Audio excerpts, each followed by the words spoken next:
Istanbul, connecting the East and the West, Europe and Asia. A little mystical, exotic to some, a very nice and beautiful metropole for most, and it has been hosting an important international meeting since 1997. Gatherings in Istanbul for freedom of expression are a series of biennial yearly meetings organized by Freedom of Expression Association, bringing together institutional representatives, activists, and scientists from various countries to discuss the problems of freedom of expression and put forward alternatives.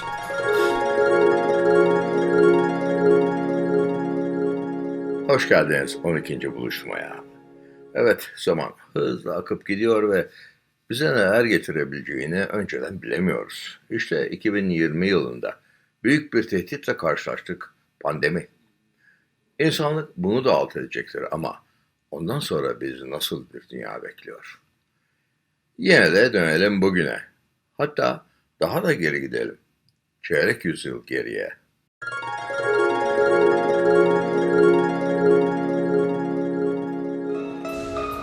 A group of 19 writers and 2 observers from 11 countries visited Turkey in March 1997 to support a civil disobedience action for freedom of expression launched by 1,080 intellectuals.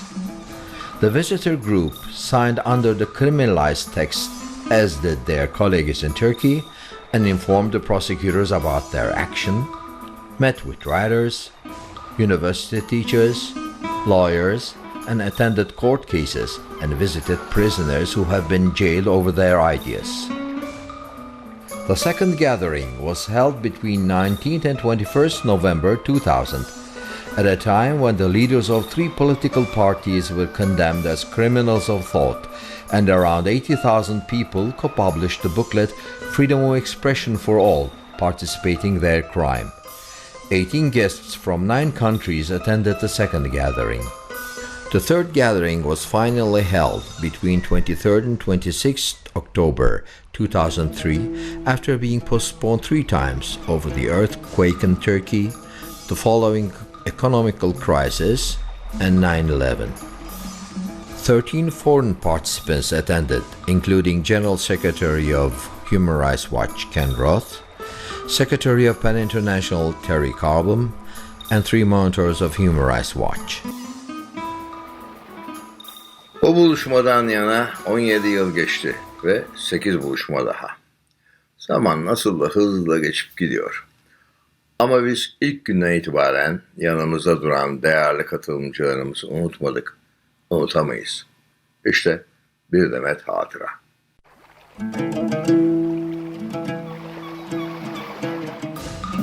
Many of us here in America are saddened and bewildered by the Turkish government's actions which suppress ideas and thoughts.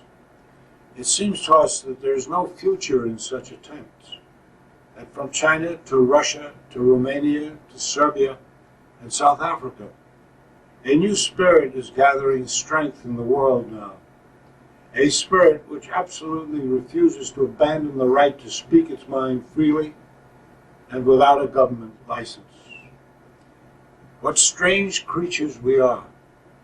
We allow ourselves to freely dance on the moon and plumb the depths of the seas with no restraints.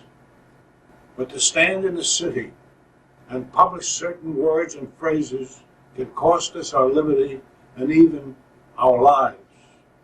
I believe that this irony belongs to the past, not the future.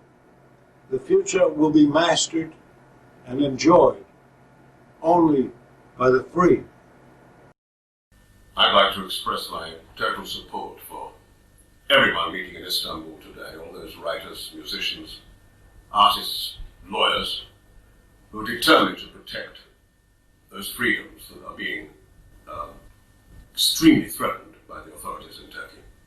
I know I'm not alone in this. I know they have the support from all such people, all writers, all over the world, all intellectuals. And we admire what you're doing greatly. I'm very sorry that I can't be with you today myself, but I send you very, very best wishes and all solidarity. Freedom of expression is as important as the freedom to breathe. When we breathe, we talk. When we talk, we have to breathe. And we should be allowed to talk and write and televise and do what we wish without government interference. Bir gün dahi ceza alırsam yaşamam, giderim. Öbür türlüsü şerefsizliktir. Yani beraber yaşadığınız insanlara tahkir, tezif edeceksiniz ve beraber yaşayacaksınız. Bu benim karakterim değil. Sevgili dostlar, ne yazık ki bu ilki toplantılarınızda değilim. Geçen defa birlikteydik. Fakat bu defa hastalığımdan dolayı aranızda değilim. Lütfen kusuruma bakmayın. Türkiye'nin gizli iktidar odağı, sivil ve askeri bürokrasi, Saltın Yelkovanı'nı geriye çevirmek için büyük bir gayret içinde. Biz her halükarda militarizme, ultramilliyetçiliğe, tahammülsüzlüğe ve ötekileştirmeye karşı olmak durumundayız. Ben bir edebiyat yazarıyım. Ama iyi bir edebiyatın da ancak bu söz konusu ilkelerle, prensiplerle ve duyguyla, ruh haliyle yaratılabileceğine inanan bir insanım. Size başarılar diliyorum. Saygılarımı, sevgilerimi gönderiyorum. Umarım bir dahaki toplantıda yine birlikte olacağız.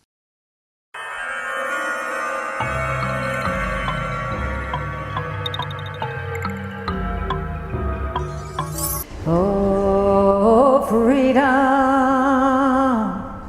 Oh, freedom. Oh, freedom over me. And before I'll be a slave, I'll be buried in my grave and go home to my Lord and be free.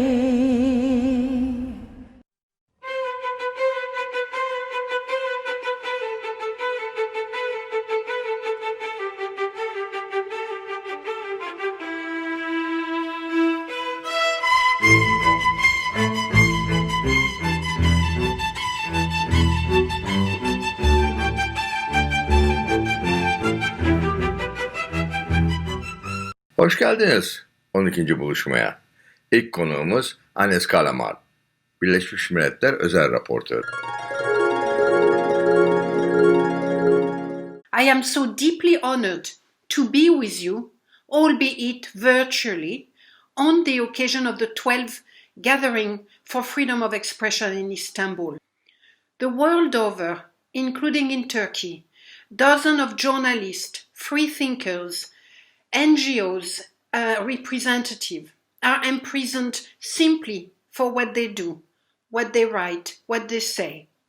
NGOs are demonized, civic participation criminalized, academic freedom threatened. Dissemination of false news is discrediting established news media and undermining democratic institutions. States are over-regulating, if not censoring, online content and online media companies, under-regulating violence and abuse, particularly state violence. The world of norms and politics, in other words, is turned upside down. The world is at an historical juncture. The post-World War II international system and the principle upon which it was founded, peace, security, human rights, are under duress. That system's demise is no longer something that is imagined only in science fiction novels. But friends, thanks to you and to those like you, This is an era of other stories too, of other stories to be told, stories of action and reaction, of fighting back, of pushing back, of people organizing, of civil society acting strategically, of journalists bravely informing the people against disinformation and in defiance of government control, of all of us coming together, demanding the release of our friends and colleagues unjustly, unfairly detained by the state. That, my friend, is our story. That's what we do. We take to the streets of cities and villages, physically and virtually. We speak loudly, clearly, for one another, for all. And that is what we must continue to do. It is why I celebrate the initiative for freedom of expression in Turkey over the years and for the years ahead. İfade özgürlüğünün ön cephedeki savunucuları doğal olarak yazarlar, gazeteciler, yayıncılar. Bu nedenle de ilk hedef onlar oluyor. Söz Uluslararası PEN İcra Müdürü Katalan yazar Carles Torner'da. At PEN International, we are preparing our centenary year because next year, 2021, we are going to celebrate our 100th anniversary. And I was reading a few days ago the PEN case list of 1980, where there are 70 cases of imprisoned writers in countries like Iran, China, Libya, Syria, and even at that time, Turkey was cited as the country holding the most writers in prison than any other, and this continues to be the case today. In a letter from Arthur Miller to Yasser Kemal, written in 1997, he says, "In this age, when we send our thoughts anywhere at the touch of a button, you are forbidden, on pain of imprisonment, of letting certain thoughts pass your lips. What a painful absurdity! Yasser, dear friend, there are people everywhere in the world who know your thought, who know you through your books and their life-affirming humanity, people who are with you in spirit now." And so many of us could repeat the same words to our persecuted friends in Turkey today. Miller had met Kemal during the first PEN mission to Turkey in 1985. In this picture, we can see Arthur Miller and Harold Pinter, who are welcomed at the airport by a young writer and member of PEN Turkey named Orhan Pamuk, who would act as their translator during the mission. The 1997 letter that I have read from Arthur Miller, was handed to Kemal by our Vice President, Joan Lidemakkerman, who was coming to your country for the first Istanbul gathering. At the time, Joan was the chair of the PEN International Writers in Prison Committee, and in this picture we see her, and she's speaking with the megaphone, and behind her there is Sasha Tachenko from Russian PEN, and next to her is Sanar Yurdapatan. PEN has been transformed through the years by Turkish, Armenian, Kurdish writers. Your suffering, your complicity, your solidarity, your incredible resilience are at the heart of PEN International. Missions have not stopped to build relationships between Turkish journalists and writers and the PEN community from the whole world. This photograph from 2017 seems to be just a group of writers in a field of snow. Instead, it is the case of what is not seen in the photograph: armed police and soldiers with their weapons ready.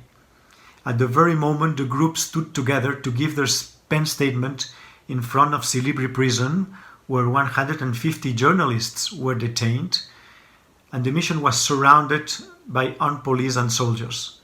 Only after a tense negotiation, the group was allowed to take the photograph, although they were not allowed to use the prison as a backdrop. In January 2017, this was the largest ever mission of PEN coming to Istanbul to meet our journalists, writers and publishers friends. And we have continued since. Just last week, PEN centers from around the world campaigned for Osman Kavala. The same week that the exhibition of art by one of our main cases, Zehra Dogan, who spent 3 years in prison, opened in Istanbul. Solidarity of the members of PEN with our colleagues persecuted in Turkey will never finish. I see that in your gathering you are trying to answer the question, which is very interesting. If a miracle was to happen and all existing problems were to disappear tonight, would we have a new agenda for the next morning? And I say yes. Radical equality among languages, what we call linguequality. The same linguistic rights for all the linguistic communities in Turkey, Kurdish, Armenian, Greek and others, having the same rights as the Turkish language community. In my commitment with PEN, which started in 1992, I was able, the first event I started to organize was welcoming Yasser Kemal to my home city, Barcelona. And I participated in this gathering in 2005 in Diyarbakir, Amet, where we had simultaneous English, Kurdish, Turkish translation. And there we proclaimed the need for the Kurdish linguistic community to have exactly the same rights in education, in communication, in the judiciary, in all the areas of life as the Turkish linguistic community has. So this would be, for me, the agenda for the next morning when freedom of expression issues would seem to be solved. Uluslararası PEN Başkan Yardımcısı Eugene Shulgin, Norveçli yazar, yıllardır gide gele bizden biri oldu. Bizimle sevinip bizimle üzülüyor. Many things are getting worse, not only in Turkey, but in many other places in the world. I feel that we are approaching a new era with more authoritarian regimes, less freedom of expression, and many more threats. Whether the pandemic has any influence in this, I am not sure. But I feel very strongly that what we really need to change this very negative trend is a new spirit. First of all, we need new people, young people, who have the strength to follow up what we try to do. And I hope that they will come and they will take their place and they will fight their fight. The pandemic does not know any borders, any ethnic origin, any political angles, views, or religion. That this can give us, many of us in the world today, an understanding that you can't solve problems without listening. So let's hope that we will be able to live with our problems and to get things somehow in order. And I would like to end this by saying that what you have been doing and what you all have been doing during the last 20 years, in my opinion, is so remarkable. And I hope that you will succeed in the years to come. Good luck, all of you, and thank you very much.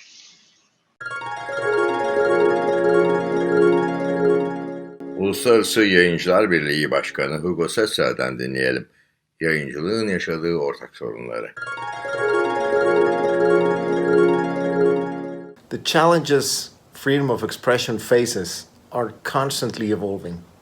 And IPA recently published our own Freedom to Publish report, which gathers the valuable work of NGOs like Reporters Without Borders, PEN International, Free Muse, and Freedom House, and builds on it with our own Freedom to Publish Committee's case file.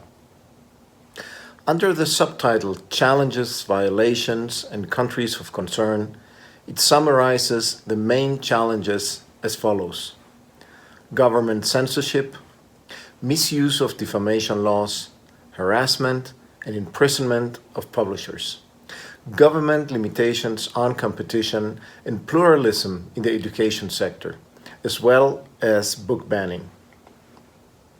I mention harassment, but that isn't necessarily government-led. Social media now expose publishers to a barrage of criticism and leave some unwilling to dedicate the time to fighting the social media mob. Worse still, this kind of pressure can lead publishers, but also authors, booksellers, and librarians to self-censor. Our report demonstrates that many of these challenges also exist in countries we might consider as free, and act as a reminder that we must always be vigilant. For us to make progress, we have to learn that real freedom of expression also needs tolerance, an ability to hear someone else's opinion, to respectfully disagree with it, but never to resort to violence and intimidation to silence them. In an age of information overload and fake news, the importance of separating fact from fiction and challenging received wisdom is part of the vital role that publishers must play. Reliable, curated science, educational resources that help our youngest citizens challenge what they hear. Our freedom of expression is vital and essential for our societies to thrive in the future. Fighting censorship is a great place to start. Ve tabii ki gazeteciler, en ön cephedeki savaşçılar. CHP, Gazetecileri Koruma Örgütü, Türkiye temsilcisi Özgür Öğret. Düşünce özgürlüğü için İstanbul buluşmalarında bu sene pandemi sonrasında düşünce özgürlüğünün önündeki yeni engeller nelerdir? Ve düşünce özgürlüğünün önündeki engeller kalksa yeni gündem ne olurdu? Gibi sorulara yanıt aranıyor. Pandemi tabii ki Türkiye'deki ifade özgürlüğünü geriletti. Nasıl derseniz mesela devletin sağlık hizmetleri üzerine haber yapmak da tehlikeli konular arasına girdi. Pandeminin ilk aylarında gerek evlerinden alınarak, gerekse karakola ifadeye çağrılarak haberleri sansürlenen yerel basın mensuplarını gördük. Pandemiye dair resmi rakamların sorgulanmasının hoş karşılanmadığına şahit olduk. Pandemi önlemlerini eleştirmenin makbul gündemin dışında kaldığını tecrübe ettik, ediyoruz. Adı düşünce suçu olmasa dahi düşündüklerinden dolayı hapiste olan gazetecileri ve diğerlerini biliyoruz. Bu insanlar ömürlerinden çalınan zamanın yanı sıra pandemi koşullarındaki hapishanelerde hayati risk altındalar. Devletin müdahale ve baskıları bir yana, düşünce özgürlüğü hemen her vatandaşın farkında olsun olmasın neredeyse her gün mücadele ettiği bir şey. Ezici çoğunluğun aman dil uzatılmasın, aleyhine konuşulmasın, sanata konu edilmesin, esprisi yapılmasın istediği kutsalları var. O bakımdan devletin düşünce ve ifade özgürlüklerine gölge etmeyeceği bir ortamda dahi, böyle olduğunu varsaydığımız bir ortamda dahi biz samimi olarak ne kadar özgürlük istiyoruz, bunu bir düşünmek, bununla yüzleşmek gerekiyor. Ayrıca düşünce özgürlüğünü savunanların karşıtlarına düşünce özgürlüğü hakareti kapsasa dahi bundan ibaret olmadığını anlatması, buna ikna etmesi gerekiyor. Son olarak düşünce özgürlüğü olmadan gerçekten demokratik, modern ve refah içinde bir Türkiye'nin de mümkün olmadığını milletçe benimsememiz gerekiyor. Düşünce özgürlüğü için İstanbul Buluşması'nın ilk bölümünde dünyadaki durumu konuştuk. Belli başlı kurumların önde gelen temsilcileriyle yarın ikinci günümüzde konumuz Türkiye'de ifade özgürlüğü, engeller, ihlaller. Şimdilik hoşça kalın.